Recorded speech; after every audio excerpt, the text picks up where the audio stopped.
À quand remonte la dernière fois où tu t'es vraiment senti fier de toi?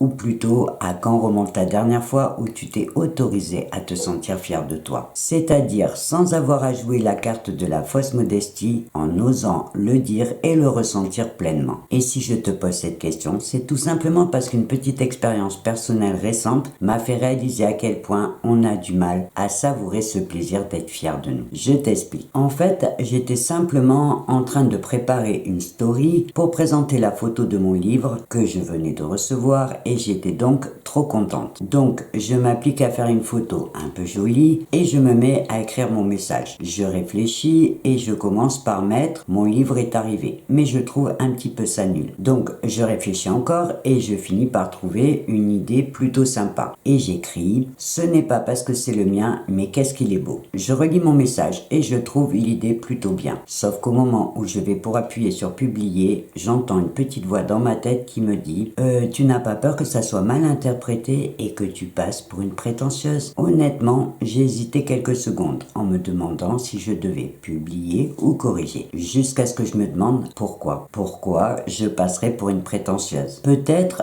parce que je suis fier d'avoir été jusqu'au bout de mon projet et de montrer le résultat. Et c'est là que j'ai réalisé que j'étais presque gêné de ressentir de la fierté et le plaisir d'une petite réussite. En tout cas, gêné de l'afficher. Juste pour finir l'histoire, j'ai décidé de ne pas écouter ma petite voix, de ne rien changer et de publier. Et dans cette vidéo, j'avais envie de te parler de cette petite expérience qui, je trouve, touche quelque chose de beaucoup plus profond que la simple histoire d'une story, notre liberté d'oser être authentique. En réfléchissant, il n'est pas difficile de comprendre d'où ça vient, parce que non seulement on ne nous apprend pas à être fiers de nous, mais carrément, on nous apprend le contraire. Dès l'enfance, on nous apprend qu'il faut être discret et modeste, qu'il ne faut pas se vanter ou faire son intéressant. On nous apprend que parler de nos réussites ou exprimer notre fierté, c'est mal.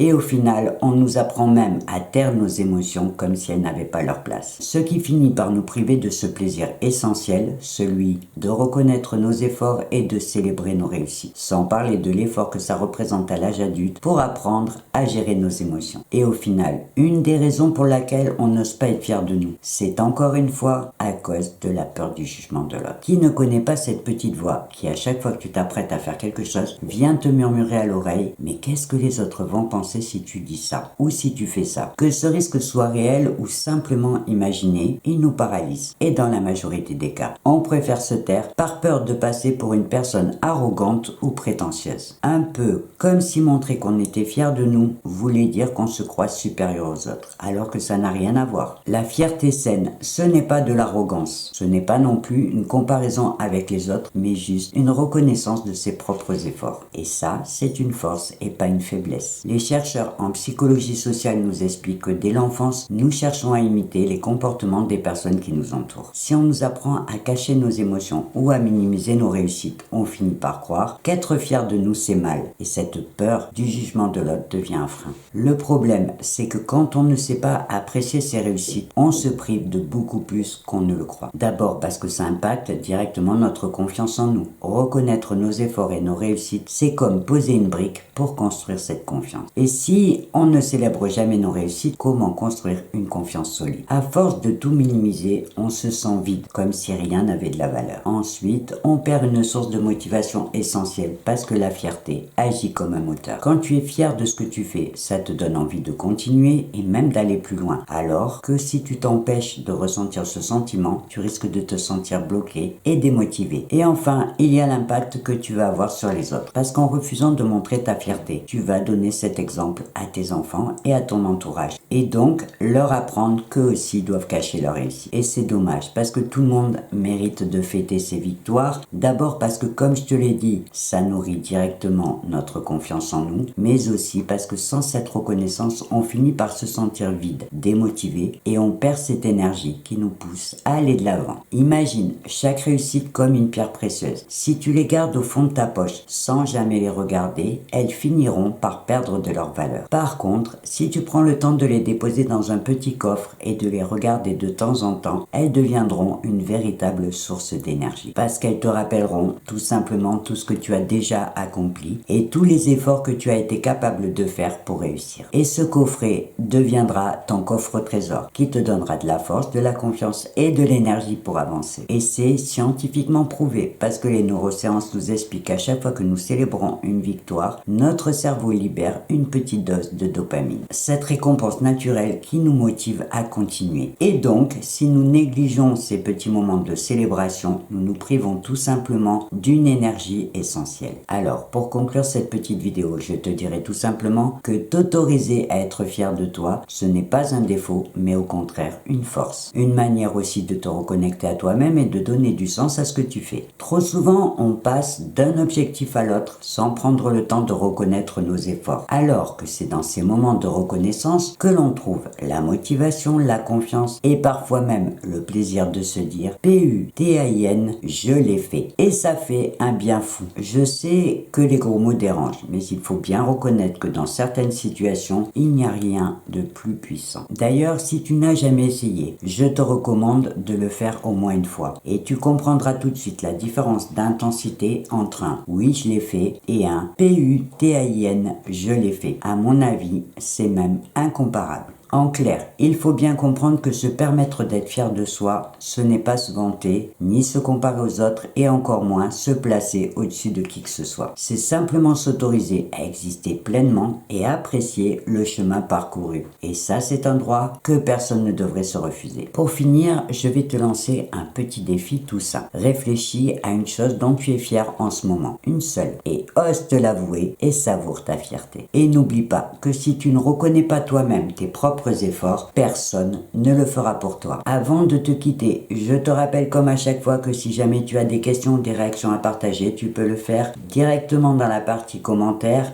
sous cette vidéo et je me ferai bien sûr un plaisir de te lire et de te répondre. Alors, je vais te laisser méditer sur tout ça en te souhaitant une belle journée ou une belle soirée et je te dis au revoir et à bientôt.